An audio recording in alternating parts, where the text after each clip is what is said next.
Welcome to Haseeb English Podcast, the place where we uncover the real secrets of learning English step by step.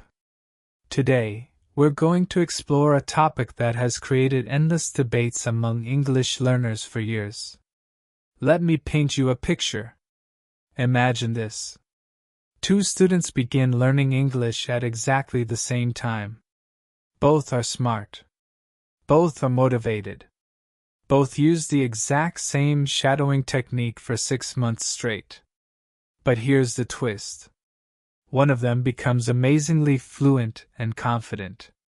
The other one gives up on English completely, feeling like they've failed forever. Why does this happen?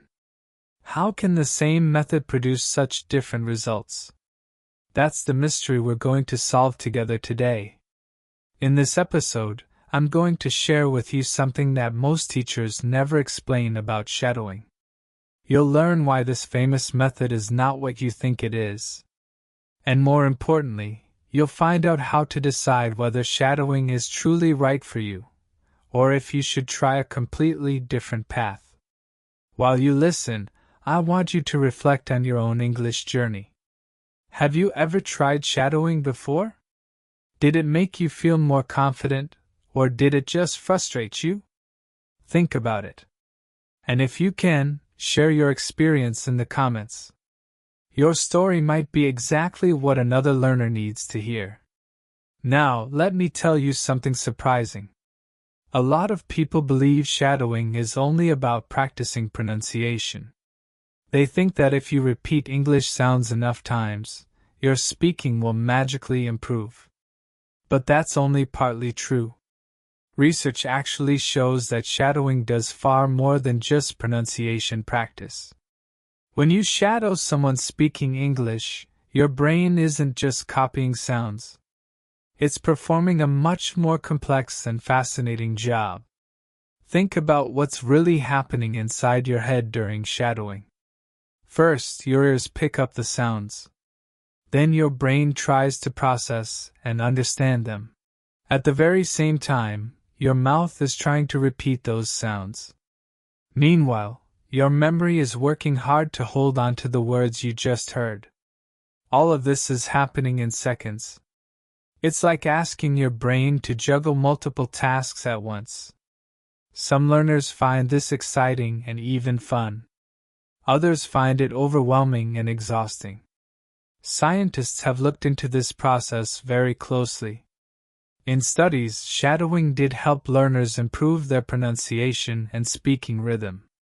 But here's the key point most people ignore. Those improvements only appeared when shadowing was done in the right way.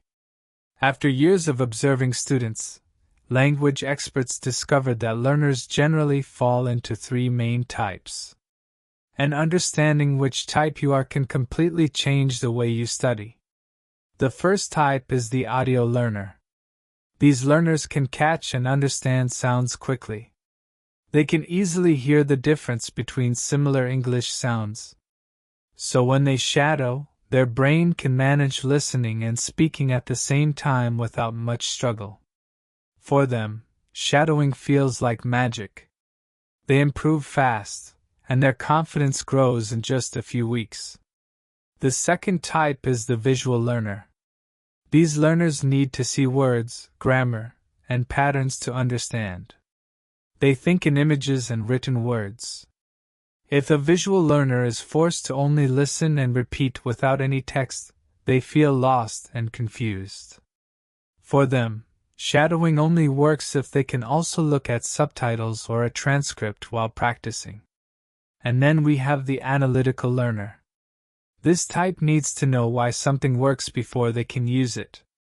They enjoy grammar rules, explanations, and structure.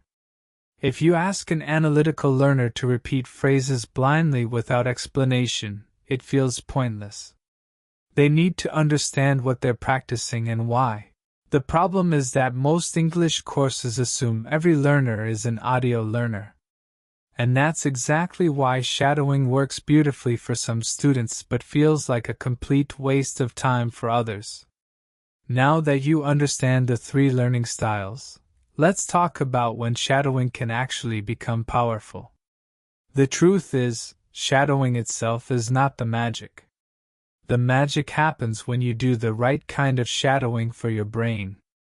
For audio learners, pure shadowing works best. Find clear speakers, start with slow speech, then speed it up gradually. Focus on the music of English, the rhythm and melody, not just the words. Practice for 15 to 20 minutes every day. For visual learners, subtitles are your best friend. Watch English videos with English captions. Read along as you listen. Slowly, reduce your reliance on the text. You can also start with written transcripts first, then move to audio-only practice. For analytical learners, the key is structured shadowing. Choose materials with patterns and repetition. Study the grammar and vocabulary before you start shadowing. Once you understand why the phrases are used, practice repeating them while focusing on the structure. The real power comes when you stop fighting against your learning style and start working with it. But here's something important that many teachers don't want to admit. Shadowing by itself won't make you fluent. In fact, there are hidden dangers that can actually slow you down. One danger is what I call the parrot trap.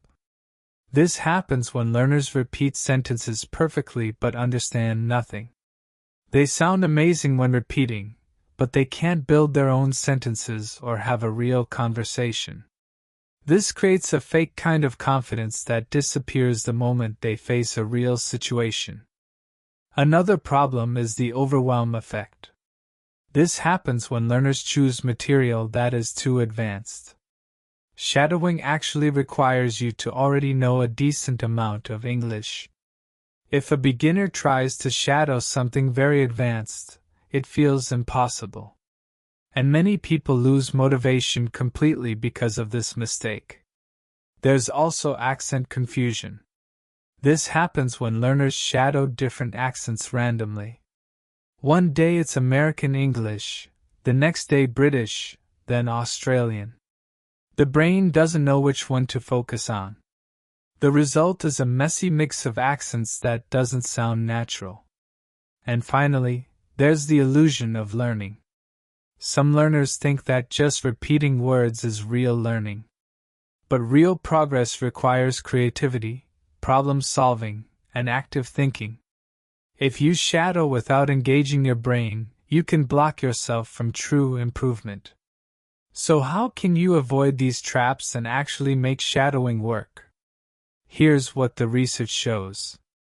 If your goal is pronunciation, pick one accent and stick with it for at least 3 months.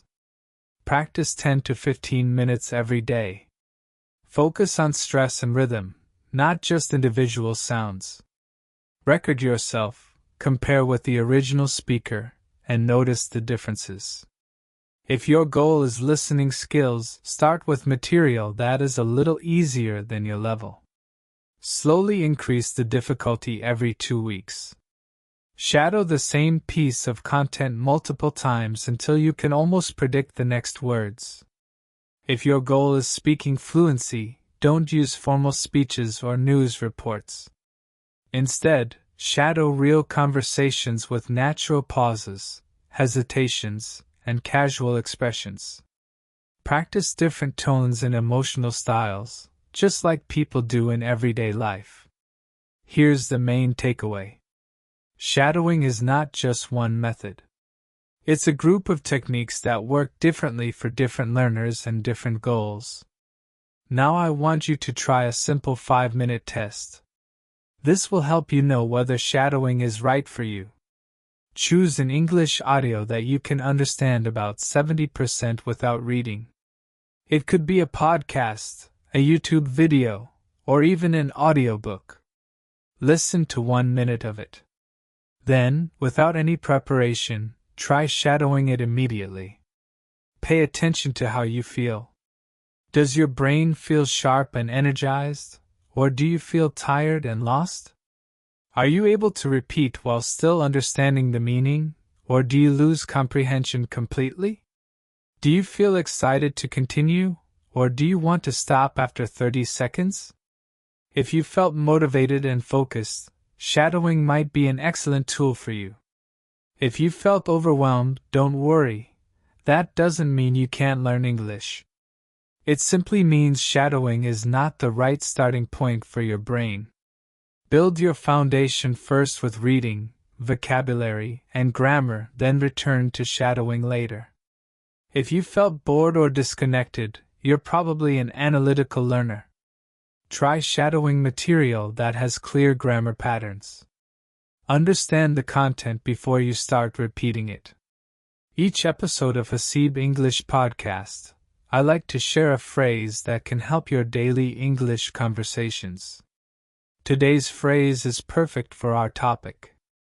The phrase is, different strokes for different folks. This simply means different methods work for different people. What works wonderfully for one person may not work at all for another, and that's completely fine. For example, some learners love shadowing, others learn better by reading. Different strokes for different folks. Use this phrase when talking about learning styles, work habits, or even life choices. It shows wisdom and acceptance of human differences. And whenever you feel frustrated with your English progress, remember this phrase. Your journey is yours. Your method is yours. So, what did we really discover today? Shadowing is not magical, but it's not useless either. It's a tool. For some, it works brilliantly. For others, not at all. The real lesson is not about shadowing itself, it's about knowing yourself, understanding your learning style, and choosing methods that truly fit your brain. This principle is true in every area of English learning, not just shadowing. Here's my challenge for you this week. If you've always practiced shadowing, try a different method. If you've never tried shadowing, give it a fair chance using the guidelines we discussed. Most importantly, notice how your brain reacts. Learning English should feel challenging but not crushing, difficult but not impossible, serious but still enjoyable. When you finally match the right technique with your natural style, everything feels smoother, faster, and more enjoyable. Your journey to English fluency is unique. Keep experimenting. Keep learning. Keep believing in yourself. Because your breakthrough might be just one method away. This is Haseeb English Podcast, where we explore the truth about learning English together.